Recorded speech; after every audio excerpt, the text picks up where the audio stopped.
Hello, and welcome to the Stampin' Unicorns Craft Room. My name is Elizabeth Giles, and I'm coming to you today from Central Wisconsin. And I am going to show you how to create this awesome watercolor background.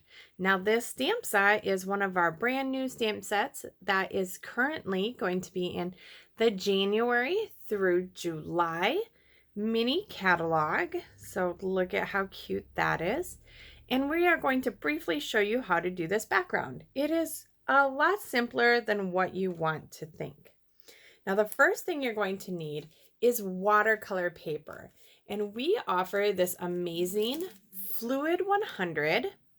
You get tons of paper, and it is a little bit bigger. We're only using a half a sheet.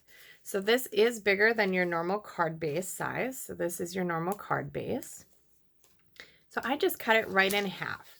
So it is 3.5 by 4 3/4. Okay, so 3.5 by 4 3/4. I did take a little bit off of the top just to make it work well on the card. So I added a little bit of tape to the back, and I'm going to put it in this awesome container. So Stampin' Up! Used to sell these, but you can use any like Tupperware or anything like that. I'm just using this. You want to make sure it has low sides so you can get right in there. Now the next thing I'm using are these awesome aqua painters. So they've reformulated these, and they come, or I should say water painters, they come in a pack of 3. You get this brush end, which this is a nice thick one, which we're going to use just to wash. Then this is the medium size, and then you have a thinner one as well. So 3 in a pack. They are so cool. You actually unscrew them and put the water in, and then you can just squeeze the water into your brush. So you don't have to have an open container of water on your table as you're crafting. So we're just going to use this wide brush, and we're going to do just a wash. When actually, let me go ahead and get out my ink first. So when you're doing watercoloring, you don't want to take it from the ink pad, because if you get water on the ink pad, it can saturate your pad.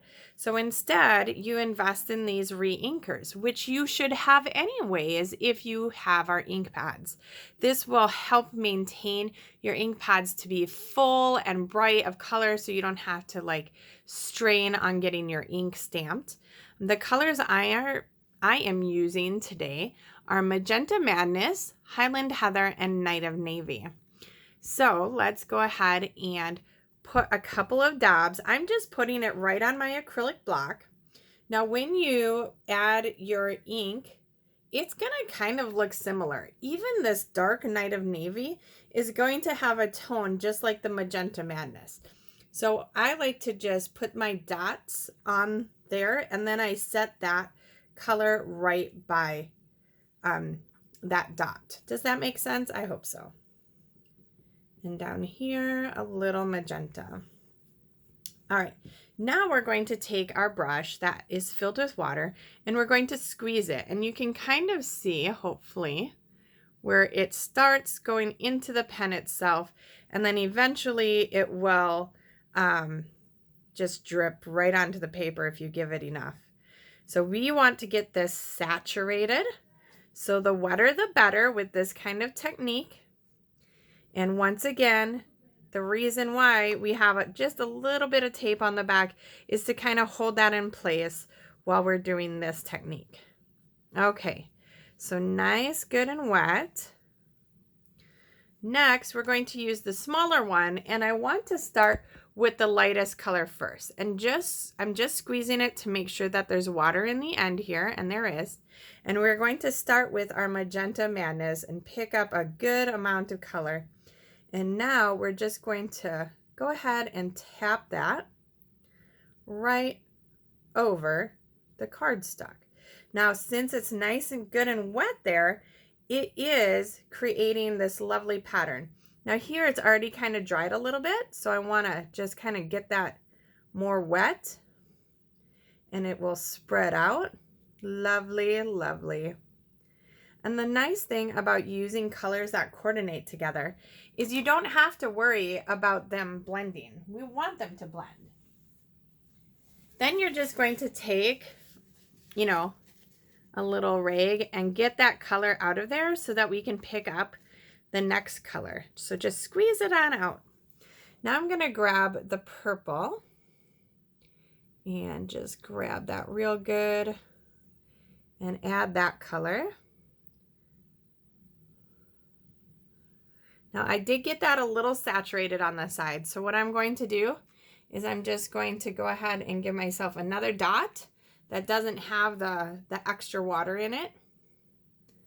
And now we're going to add some darker color. And like I said, I mean, every piece is going to be different. You just add your color and it just shows just this lovely floof of a color in there. Okay, so that's good for purple. So let's go ahead and get that out. And now we're going to add in our Night of Navy. And let's get right in there. Get some nice saturation of color.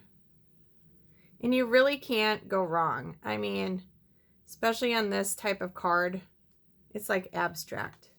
All right, so I want to just go back in now with my pink, just a little bit. And it really is just whatever. Now, you can use your heat tool and dry this. I do find though, for a more vibrant color, I would just let this rest overnight or, you know, a half a day or something until it's really dry. But you can definitely use your heat tool and give it a good dry and you would be good to go. So that's really it. It's super easy. If you want it less flowy, you would add less water and then you just come back in and add your color, you know, your filler, or you can leave more white. On my other project, I did have more white. So let me show you again the finished card. So I just stamped the butterflies and die cut them out and then added a strip. And then some dazzling diamonds, which I used the Stampin' blends to color. So I hope you enjoyed this little tutorial. You can find me, if you're on YouTube, you can find me on my blog, which is stampinunicorns.blogspot.com.